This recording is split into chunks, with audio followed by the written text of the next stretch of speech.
let's dive on in. Today I have my new seeds that I just ordered. I've already added them into my spreadsheet. I ordered from Baker Creek this year.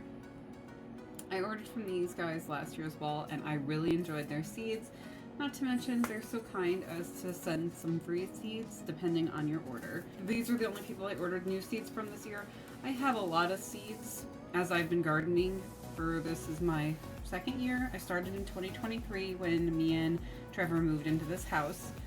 I instantly was like, I'm gonna garden. So we built our own garden beds and filled them with dirt, and so I started gardening with just anything and everything I could get my hands on. This is my garden journal. All the way back here I put a mushroom section because I started working on mushrooms. This book is nonsense. So I started off by just writing down what seeds I actually started, and this was for 2023. Plants that I wanted to get, so herbs that I wanted to get. I know you can't read this very well because it's all in pencil, as well as why I purchased certain seeds or what I'm excited for. So like summer squash, I really wanted to grow these because you can mix them into zonoodles, and I totally forgot. That's why I got them last year. So I should actually learn to make zonoodles this year. That can go on my list. These are when I started the plants inside. This is the amount of light I was giving them. Just all this information that I wrote down that honestly I'm not even sure how useful some of it is in the beginning, like in the end. Here I switched to pen. I was getting serious. It's like I don't care if it's permanent now. So this is about lemon thyme. So I started writing information about which herbs I was starting. So I got like chocolate mint, lemon thyme, bee balm, yarrow, and then I wrote about each thing. Can you propagate it? Yes, by getting a cutting of it. Is it a runner? Yes, you need to cut it back. You know, things like that. And I did the same thing with all the herbs that I started, as well as here is my 2023 herb garden setup. This section is actually done, even though I have nothing written there. And this section is like completely overgrown and weeded. And I actually turned all of this into a butterfly garden last year because I just couldn't get some of these plants started. So I just kind of moved on. Then here I wrote in on June 1st that all the cabbage bolted because it got really hot all of a sudden very quickly and I didn't get them out fast enough. This is me doing a little information about what kind of plants I should, or what kind of soil I should add to the garden to try to bring it back to life or get it up. I also want to do a garden soil, like a soil sample test, but I don't have one of those yet. Here's all the seeds that I wanted to start in 2024. This is a random video thing for TikTok from 2024. Holy crud. Like, it's just here randomly in my garden journal. I'm talking about garlic. So I don't know. But anyway, here we are, 2025. This is my garden setup. So I have 3 beds that are the main garden beds. They're both, or 2 of them are 3 feet long, processing, 3 feet this direction. So that would be wide. So 3 feet wide, and the last one is 2 feet wide and butts up against the fence. They're all 16 feet long, so I can grow a certain amount of plants.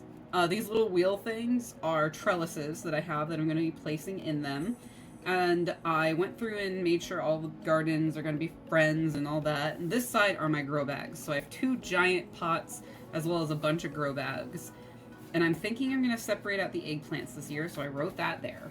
What I've been learning with bullet journaling, I would like to kind of translate this year into that. I want to set something informationally about what I was trying to track back here at the beginning up for 2025 in here. So the idea would be to have like the title, like seed starting. When did I seed start them? Bed information. What did I put in each bed each year? Because that information changes. Like beans change the soil, so you're supposed to alternate what beds you have certain things in. So placing a list of what got put in what bed because this is not probably going to actually happen. This is the guideline that I use going into the season. Then once I have the little baby plants in my hand and I'm like panicking in my garden beds, I'm just throwing them everywhere, which also works, so that's totally okay. But I like the idea of documenting what day I started each seed, what date they might have produced fruit or vegetable or whatever they're supposed to be producing, because some of the things I have produce flowers, and that's actually what you use, is their flowers. And for actual flowers, what day did they produce the flower? All that information is important, as well as like the sun. I've been tracking the sun and what parts of my garden get sunlight. When it comes to actually planting stuff out, sometimes I forget this information. So I want to make a spread, like I've been doing in my bullet journal, for these journals. So for this journal, not these, there's only one. So that I can actually break down this concept and like have information. Like, did I have any bug issues with specific plants? Maybe each plant gets its own little information. And I write, seed started, first leaf, first fruit date, and just call the fruiting date, plant date. Or the fruiting date would be whenever it bared whatever I was going to use off of it. And then like information about it. I have some stuff on my Excel spreadsheet. I had listed, what year did I grow it? 23, 24, or 25.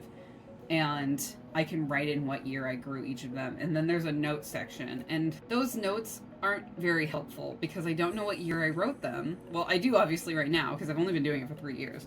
But going forward, I'm going to forget what year I wrote them. So I want to set that up where it's like, this is here, this is here, this is here. And then notes about that plant. Last year, I grew loofah gourds for the first time. Everybody loved them because I made loofah, I gave people loofahs and made loofah soap for Christmas this year. And everybody has given me the most positive feedback on them.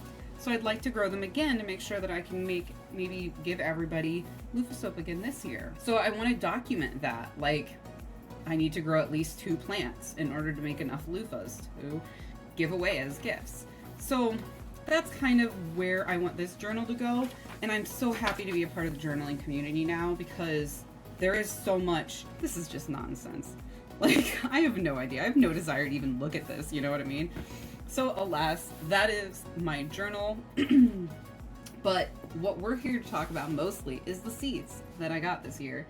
Because, let's be honest, that's the most exciting thing because I've never grown any of this stuff before. Also, life is better with a cat.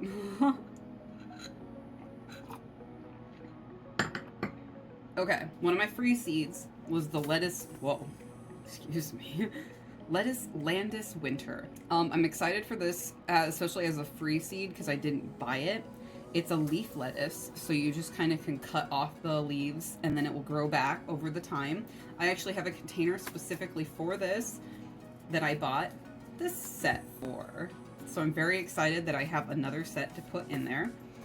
Moving on, this is the lettuce heirloom cutting mix. This has a fleshy lettuce mix makes for flavorful, eye-catching salads and colorful, brightly colored, unique variations come together to deliver old-fashioned taste to your dining table. But there's at least 250 seeds in here.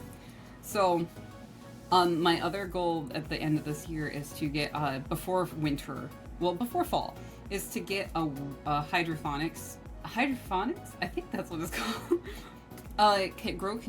grow container for inside the house, because we ate so much lettuce last year through the summer that it was amazing. And then it was something that I really missed having. And you just can't freeze lettuce, you know what I mean? So I want to make sure that I have lettuce to grow inside. And these cut leaf lettuces are awesome for in those little containers because you just walk over to them, you cut a couple, and because they're indoors, they're just going to keep growing. Next I have the flashy butter gem. Isn't this beautiful? That's a beautiful little plant. So I'm excited to grow this guy as well. For same reasons as the other ones, because it's fun to have lettuce that is something other than, you know, just kind of like, let's be honest, normal green lettuce. So like we kind of like this mix. This is actually one of the ones that Trevor suggested, and we got drunk in the kitchen one night and went through the Baker's Creek menu like seed packet, and I bought every single seed that we circled. I tell you, if you don't know what you want to start growing, get a little tipsy and order seeds, because that is the fastest way to try shit that you've never tried before. Kale Scarlet. This is gonna fall in the same category kind of with the lettuce. I've never grown kale before, so I'm excited / scared to try it. Isn't that a beautiful plant? I'm very, very excited to see it like come together and be this beautiful purple arrangement in my garden. Next I have the purple plum radish. I didn't grow radishes last year, but I grew them the year before. I think I left them in the ground too long, but we ended up taking them out and like still eating them, and they tasted fine, but you could tell they tasted a little more earthy than a radishes normally taste. So I'm thinking that's the main problem, is they just stayed in the ground for too long. So I'll make sure this year to pay more attention. However, I'm very excited. They have a really pretty purple outside. And radishes, I tried not last year, the year before, to learn how to do like cooking with them. No, I'm just gonna eat these. Radishes are good to just eat. If you don't like them, that's totally okay. But people that like radishes, you just eat them.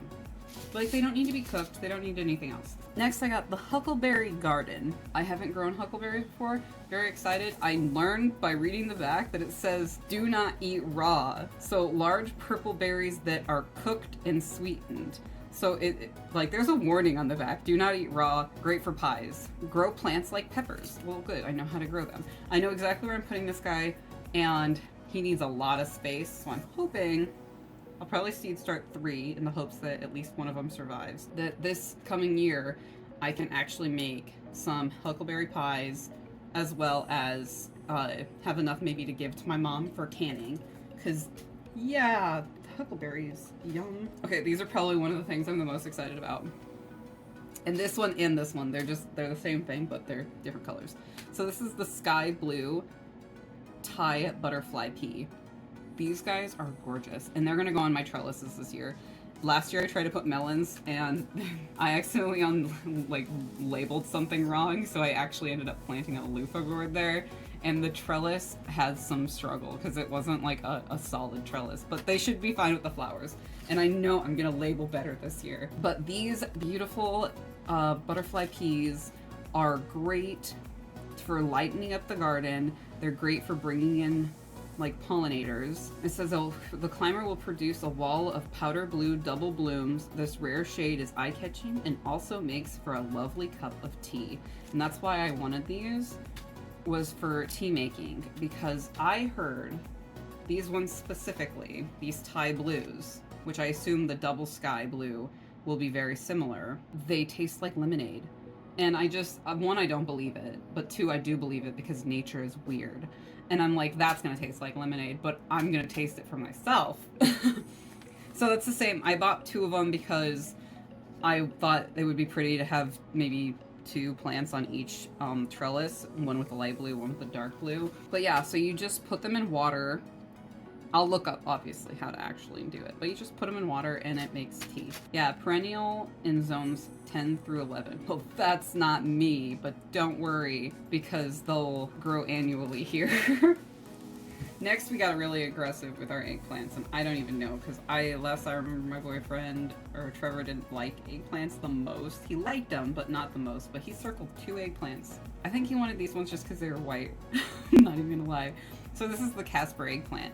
I'm interested to grow this one because it's white. And they start off white sometimes. Like the one that I grew last year kind of started off with a white color and then turned purple and then turned brown because I grew way too many eggplants. But I'm excited to try this one out. It says that the fruit has a very mild mushroom-like flavor. So I'm interested to see how I can cook these and what what flavoring they're gonna add to the foods. Next, we have the Mel and Zane Rosa di Rotonda. I butchered that, I'm sure. Eggplant, if you're gonna see a trend. I thought these were so cute. I liked the idea of having these like tiny eggplants, and they look a little like tomatoes, and they're kind of the same. They're in the same family. So I'm curious to see how these will taste. And they also say, ooh, they say you should pickle them. I don't like things that are pickled, but like I could give them to my mom and she could pickle them because she likes pickles and Trevor likes pickles. And it says it's traditionally grown in Italy, and it just has a very beautiful scarlet. I grow things for the way they look. And that's just how that is. Next we have the Thai lavender frog eggplant. Look at these guys. I assume like they're gonna be, you know, pretty tiny, and I'm super excited because I think it would be fun to fry up a bunch of these guys without even cutting them, or maybe cutting them in half and just trying them out. Next we have the Kajari melon. These were another thing that my boyfriend circled. We're just trying to find a melon that's small that we like. So the melon I grew last year, oh my gosh, I had like 2 plants of it, and this thing took over. I was literally giving these away in like the bushels to people, like please take them, like get them out of my house. Feedback from everybody I gave them to was they didn't have a lot of flavor. And I was kind of disappointed in that too, because I thought they'd have more flavor, because the lady that recommended them to me said that her kids like to eat them. And to me that means they're gonna be sweet, you know what I mean? And they were not. So super disappointed in those, but this year we're going to be giving these bad boys a try. They're also supposed to be palm size, so I'm excited to give yet another melon a try. Hopefully this one bodes better than the last one, because you know you have to wait a whole year before you can try another one. I went crazy and bought a couple flowers. So this is the Lovin' a Mist Miss Jackal mix. So these things, I'm so excited. These things look crazy, and I'm excited to see them all like grown and beautiful, because yeah, it says mellow jewel tones of rose, sky blue, dark blue, and alabaster white. Excited. And I just sometimes I normally only buy flowers you can actually do something with, so I've been trying to branch out and slowly buy flowers I just think look pretty. If I can get that noise to stop, I'm sorry. Next I have my free carrots. These are the coral carrots. I see that they made like a carrot paste in the image here. That's kind of interesting. I believe these are the same ones I got for free from them last year, but I will have to look. 1 bag of carrots is like perfect. The carrots that I've gotten from them have all been wonderful. These were great for we actually cut some up and froze them, and we've been adding them into stews and stuff over the winter.